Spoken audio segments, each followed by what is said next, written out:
Assalamualaikum warahmatullahi wabarakatuh. Nah, anak-anak, hari ini kita belajar matematika masih tentang pecahan. Namun hari ini kita akan belajar tentang pecahan desimal. Nah, pecahan desimal ini seperti berikut. Nah, contoh pecahan desimal. Jadi pecahan desimal itu adalah pecahan yang mengandung koma. Ya, bisa 0,25, 0,5, 1,75, 2,05 atau yang lainnya. Jadi melibatkan tanda koma. Nah, anak-anak, merubah pecahan biasa atau pecahan campuran ke dalam pecahan desimal itu bisa dicari dengan beberapa cara. Di antaranya di sini Bu Vena akan membahas dua cara.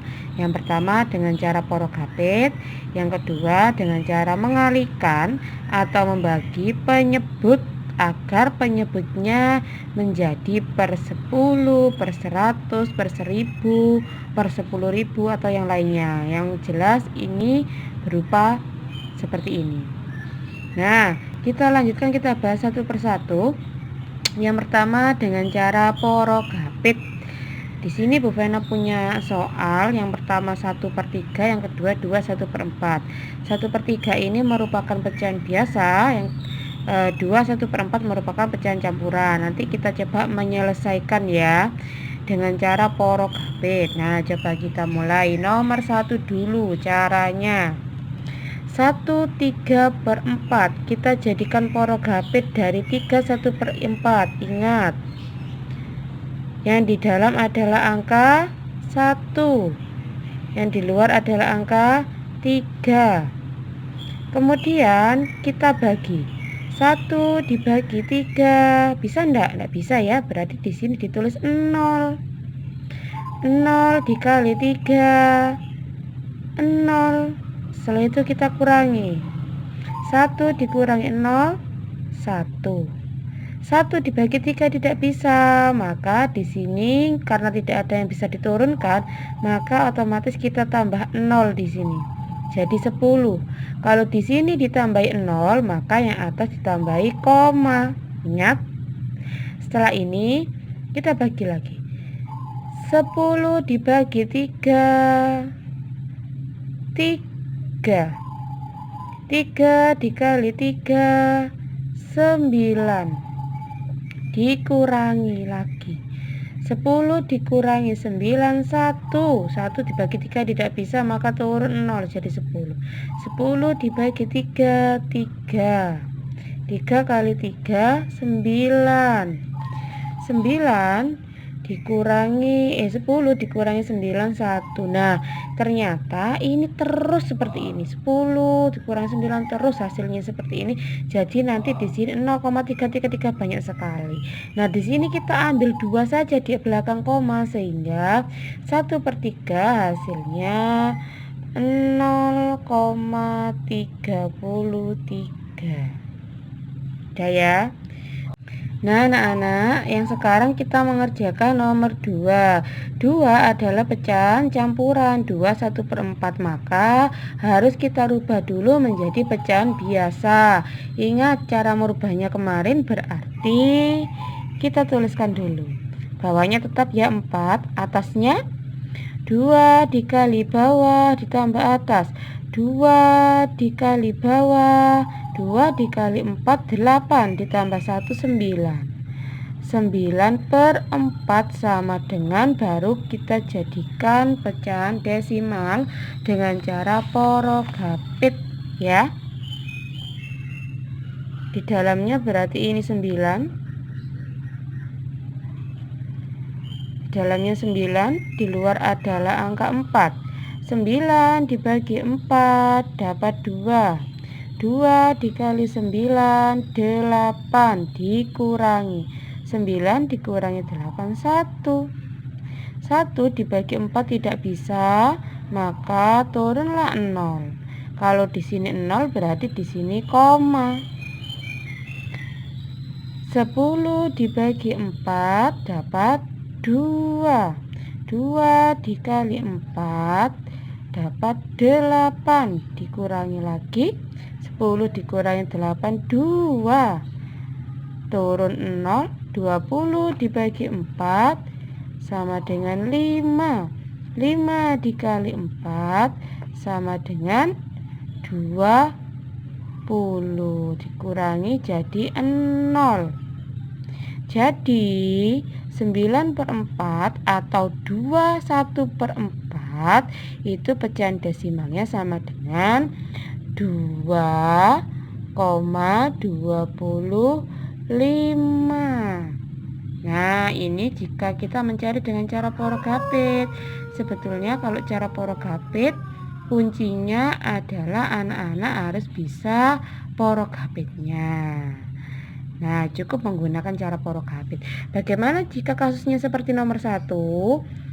Bu, ini loh ndak habis-habis. Terus sampai 100, sampai bukunya habis. Ini terus 0,333 semua.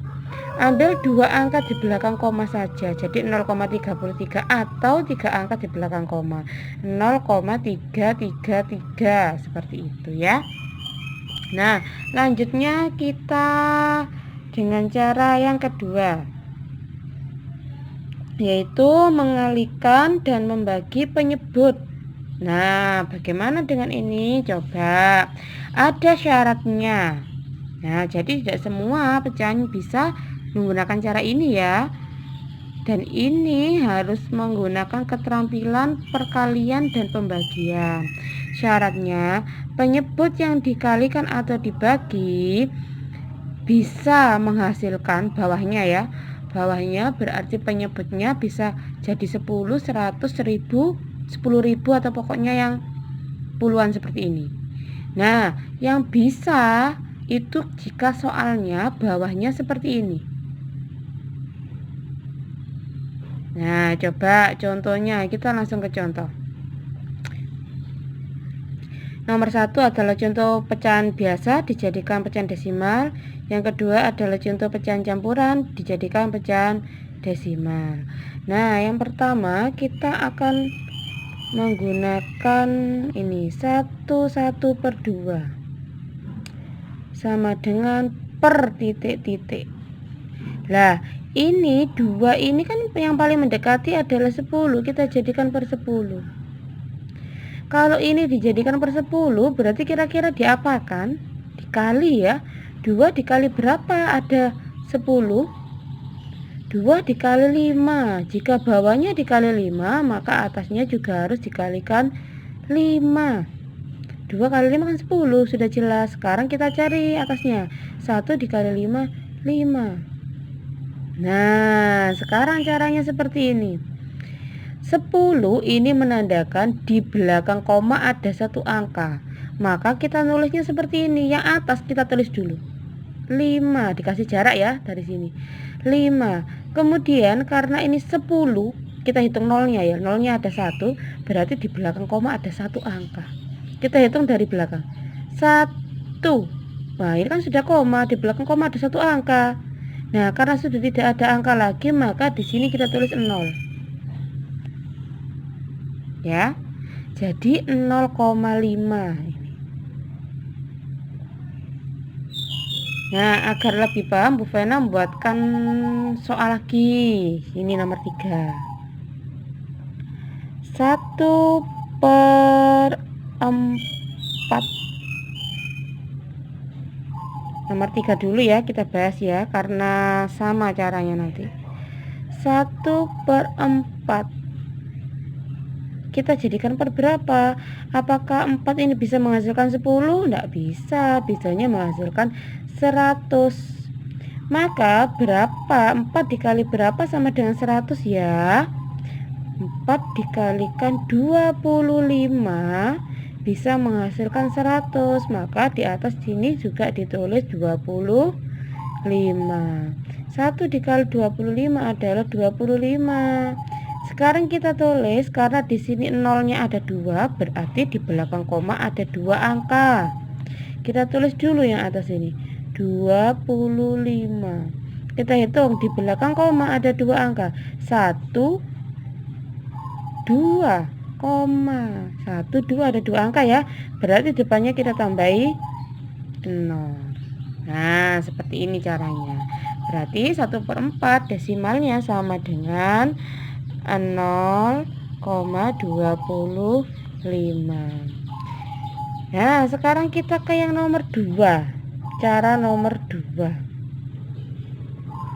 Nomor 2 adalah pecahan campuran, maka harus kita jadikan dulu ke pecahan biasa. 1 kali 25 ditambah 1 26 per 25. Langsung ya. Nah, sekarang ini harus kita jadikan per 100.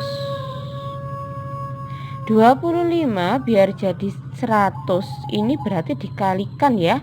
Dikalikan berapa? Dikalikan 4. Kalau bawah dikali 4 berarti atas juga harus dikalikan 4.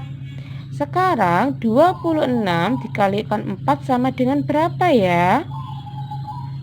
104. Ya kan?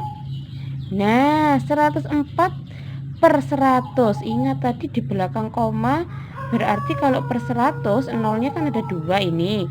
Berarti di belakang koma ada berapa angka? 2 kan? Kita tulis dulu 104. Agak digangi seperti ini ya, biar nanti mudah menempatkan komanya. Nah, ini berarti di belakang koma ada 2 angka. Kita hitung dari belakang. 1, 2, koma. Berarti jawabannya 1,04. 1,04. Nah, anak-anak, dari penjelasan tersebut di sini anak-anak boleh menggunakan cara 1 atau cara 2 yang dianggap anak-anak lebih mudah. Boleh pakai huruf gapit, boleh pakai mengalihkan dan membagi penyebut biar penyebutnya menjadi 10, 100, 1000 dan seterusnya. Nah, tapi karena kalian kemarin sudah sering ya, insya Allah sudah pintar, sudah bisa menggunakan cara porogapit dengan mudah. Anak-anak bisa memakai cara 1. Kalau Bu Vena sih lebih suka ke cara 1. Karena apa? Semua pecahan bisa diselesaikan dengan ini. Kalau yang bawah tadi kan, kalau soalan 1/3, 1/3 ini tidak bisa loh serta-merta jadi 10 atau 100 atau 1000, maka lebih rumit. Kalau Bu Vena lebih suka menggunakan yang porogapit. Tapi Bu Vena kembalikan ke anak-anak lagi, mana yang menurutnya lebih mudah. Bu, saya punya cara lain, hasilnya sama dan betul. Boleh, matematika itu punya banyak cara. Tinggal bagaimana kita memilih caranya. Yang penting hasilnya sama dan benar. Nah, selamat belajar. Setelah ini Bu Vena akan mengirimkan latihannya ya.